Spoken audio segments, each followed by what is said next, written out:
எங்கள் அப்பா கிட்ட வந்து சிவாஜி சார் சொன்னார் அம்மா, அதாவது சாவித்திரி அம்மா இருக்கட்டும், பானுமதியாக இருக்கட்டும், அவங்க எல்லாருக்குமே அவங்க என்ன நடிக்கிறாங்க அப்படின்றது தெரியும். இந்த விஜயா இருக்கா பற்றியா அப்படின்ற மாதிரி சொல்லி என்ன நடிக்குதுன்னே தெரியாது, ஆனால் அவ்வளோ அற்புதமாக இருக்கும் அப்படின்னு சொன்னாராம். அப்போ சொன்னார், வா இங்கே அப்படின்னாரு. என்னங்க அப்படின்னு, இந்த சீனில் வந்து நல்லா பண்ணணும், அது உன்னோட சீனு, எனக்கு பயமாக வந்துடுச்சு. சும்மா இருந்தாலாவது நான் பண்ணியிருப்பேன். ஹலோ சுமதி, எப்படி இருக்கீங்க? அம்மனா மாரியம்மனா நம்ம மக்களுக்கு அதிகமாக போய் ரீச் ஆனது நீங்கள் தான். தேவி தரிசனம்னு ஒரு படம் எடுத்தாங்க. சோட்டானி கட்டில் வந்து அந்த படிக்கட்டுலாம் யாரையும் அலோவ் பண்ண மாட்டாங்க. அப்போ டேரக்டர் சொன்னாங்க, கொஞ்சம் உள்ளிருந்து வந்தால் நல்லாயிருக்கும். அவங்க வந்து பார்த்து, சரி வாங்கம்மா உள்ளே வாங்க அப்படின்னா. எனக்கு உள்ளே கால் வைக்கும்போது காலெலாம் நடுங்குது.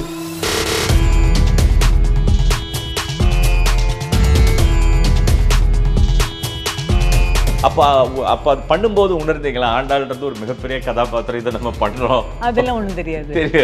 டைரக்டர் சொன்னார், நான் சினிமாவுக்கு வந்து தான் பல கதைகளை தெரிஞ்சுக்கிட்டேன் ஒழிய எனக்கு பள்ளிக்கூடம் நான் போனது கிடையாது. 2 கேரக்டர் இருக்குது, வள்ளி இருக்குது, தேவயானி இருக்குது. ஐயோ எனக்கு தேவயானி போடுவோம். ஏம்மா அப்படின்னு, என் பேர் அதுதாங்க.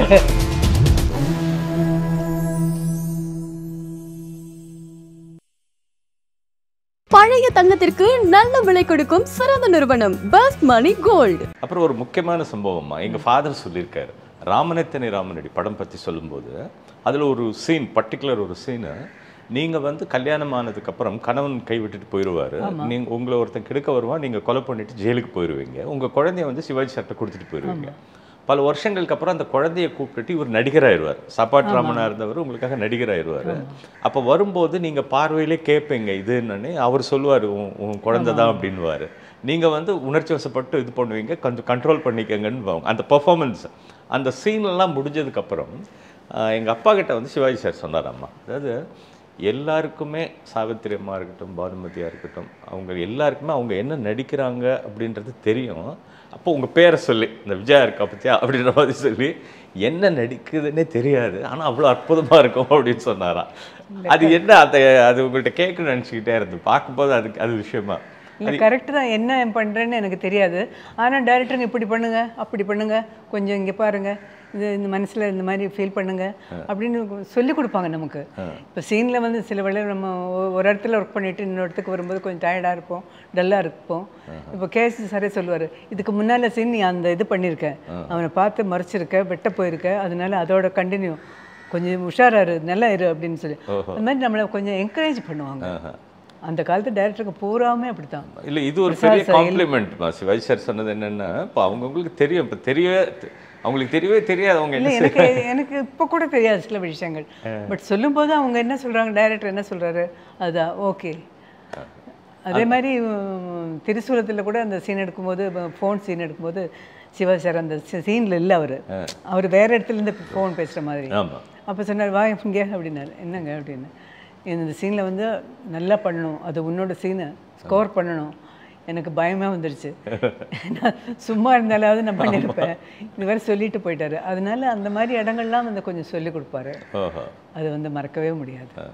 இப்படி பண்ணிக்கிட்டே இருந்தீங்க, இப்படி இருக்கிற ஒரு நேரத்தில் அப்படியே டிரான்ஸ்ஃபர்மேஷன், அதாவது இது வரைக்கும் பார்வதியாக பார்த்துருக்கோம், இப்போ நீங்களே வந்து சரஸ்வதி சபதம் இதெல்லாம் ஆக்ட் பண்ணியிருக்கீங்க, அண்ட் ரொம்ப சிறப்பு வந்து ஆண்டாள் ஆக்ட் பண்ணியிருக்கீங்க.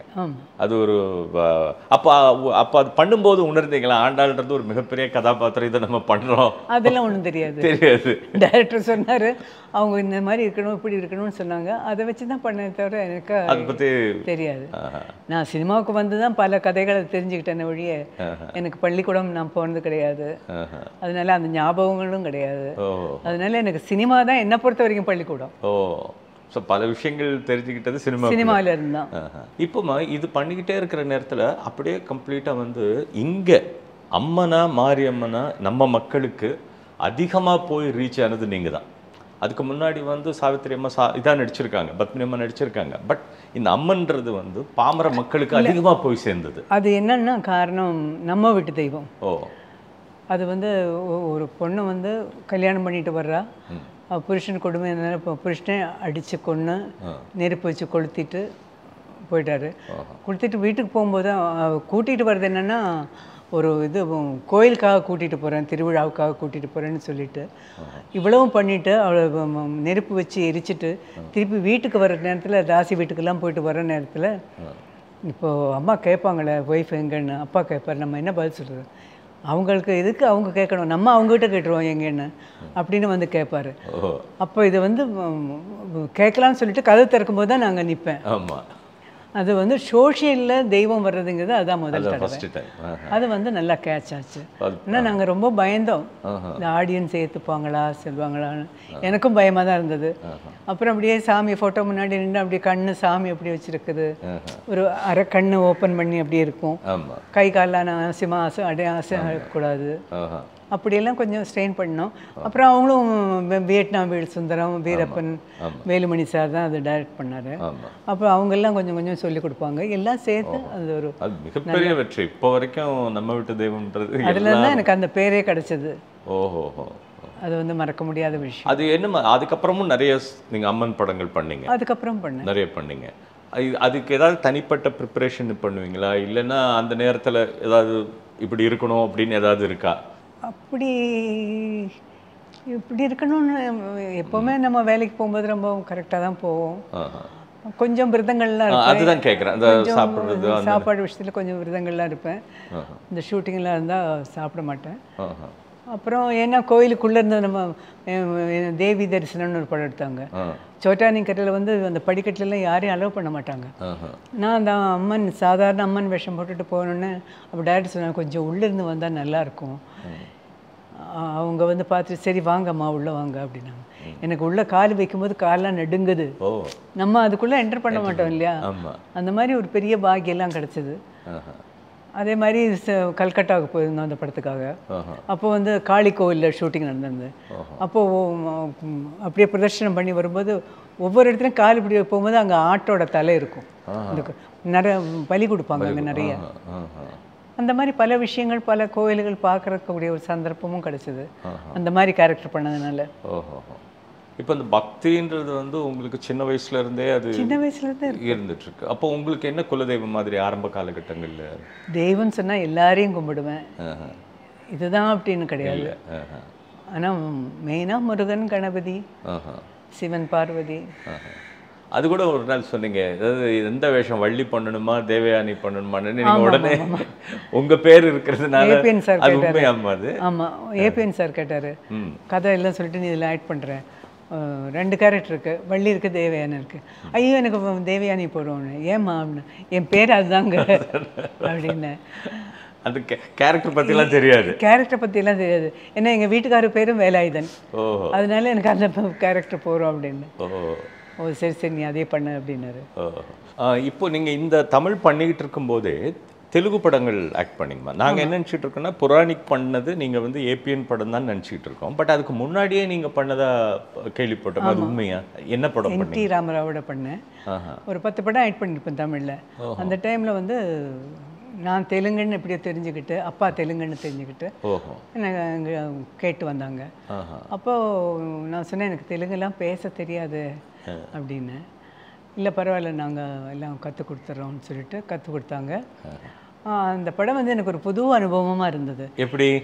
ஏன்னா வந்து காலில் போடுற மெட்டியிலேருந்து கை வளையல், தலைக்கு வைக்கிற க்ரௌனு, காதுக்கு போடுற ஜிமிக்கி எல்லாமே மெஷர்மெண்ட் பண்ணி எடுத்துக்கிட்டு அவங்க ஒரு ஸ்கெட்சு எல்லாம் போட்டு கொடுத்து ஹேர் ட்ரெஸ் பண்ணி மேக்கப் போட்டுட்டா அந்த ஸ்கெட்சு இந்த கொண்டாந்து காப்பாங்க, காட்டிட்டு இந்த மாதிரி ட்ரெஸ் பண்ணணும், இந்த மாதிரி இதெல்லாம் நகையெல்லாம் போட்டுக்கணும், இந்த மாதிரி ஹேர் ட்ரெஸ் இருக்கணும் அப்படின்னு எல்லாம். நமக்கு எந்த பிரச்சனையும் இல்லை, அவங்களே எல்லாம் பார்த்துப்பாங்க. அதெல்லாம் போட்டு நம்மளை பொம்மை மாதிரி ரெடி பண்ணி அந்த செட்டுக்கு கொண்டு போயிடுவாங்க. அதுவும் என்டிஆருங்கும் போது அப்போ ஒரு கிருஷ்ணன் மாதிரி எல்லாரும் நினச்சிட்டு இருந்த ஒரு டைம் இல்லையா. எனக்கு அந்த இதெல்லாம் தெரியாது. இந்த கூட அவரோட நடிக்கும்போது பெரிய ஆர்டிஸ்ட் அப்படிங்கிற ஒரு நினைவு இருந்தது. அந்த படத்துலேயும் அந்த ஷூட்டிங் போகும்போது நான் 5-6 இடத்துல ஒர்க் பண்ணுறதுனால நைட்டு வந்து எனக்கு அந்த வேலை வந்துடும். நைட்டு 10லேருந்து 2 மணி வரைக்கும் 9:00லேருந்து 2 மணி வரைக்கும் அந்த மாதிரி காய்ச்சிட்டு போயிட்டு இருந்தது. அப்போ வந்து என்னால் அப்படியே தூங்கி ஒரு மாதிரி ரவுஸே அப்படியே தூங்குவேன். விஜய காரு அப்படிம்பாரு. காருன்னு சொல்லி தான் கூப்பிடுவார், வெறும் விஜயான்னு சொல்ல மாட்டார். ரொம்ப மரியாதை கொடுத்து மரியாதை வாங்குவார். ரொம்ப நல்ல மனுஷன். அவர் பார்க்கறது தான் கொஞ்சம் டஃப்பாக இருப்பார், ஆனால் வந்து கோஆப்ரேட்டிவாக இருப்பார், ரொம்ப கோஆப்ரேட்டிவாக இருப்பார். அப்புறம் சாங்லலாம் வந்து அப்படி சுற்றும் போது நம்ம சுத்த வேண்டிய அவரே தூக்கி சுற்றிடுவார் அந்த அளவுக்கு. அதான் பாலகிருஷ்ணா கேட்டார் எங்ககிட்ட, எப்படியுமே அப்பா வந்து சேரட் ஓட்டிட்டு வருவார், நீங்கள் வந்து ருக்மணி வெயிட் பண்ணிட்டு இருப்பீங்க, அப்படி வந்து கையில் அப்படி தூக்கி கொண்டு போவார், நீங்கள் எப்படி அப்படி ஃப்ளை பண்ணுற மாதிரி போனீங்க, நான் எங்கே போனேன், அவர் தானே தூக்கி போட்டார் அப்படின்னு. இந்த படம் அந்த மாதிரி ஒரு அனுபவம். அப்போ நீங்க நாகேஸ்வரராவ் சார் கூட அவரோட பண்ணியிருக்கேன். சிப்பாய் சின்னையான்னு ஒரு படத்தில். ராமாநாயுடு சார். அப்புறம் கிருஷ்ணா சார் கிட்ட கூட பண்ணீங்களா? கிருஷ்ணாவோட அதுக்கு முன்னாலே கிருஷ்ணாவோட பண்ணிட்டேன். அசாஜியடு. அசாஜியடு. அப்போ எல்லாமே இங்கே தானேம்மா, சென்னையில்? எல்லாமே சென்னையில் தான் நடக்கும். வாகினி இங்கே வேவியம் இங்கே தான் நடக்கும். நாகேஸ்வரராவ் சாரோட பண்ணது மட்டும் கேரளாவில் ஒரு சாங் போய் எடுத்துகிட்டு வந்தோம். இப்போ லாங்குவேஜ் எப்படிம்மா? அப்போ உங்களுக்கு தெலுங்கு ஃப்ளூயண்ட்டாக இருக்குமா எப்படி?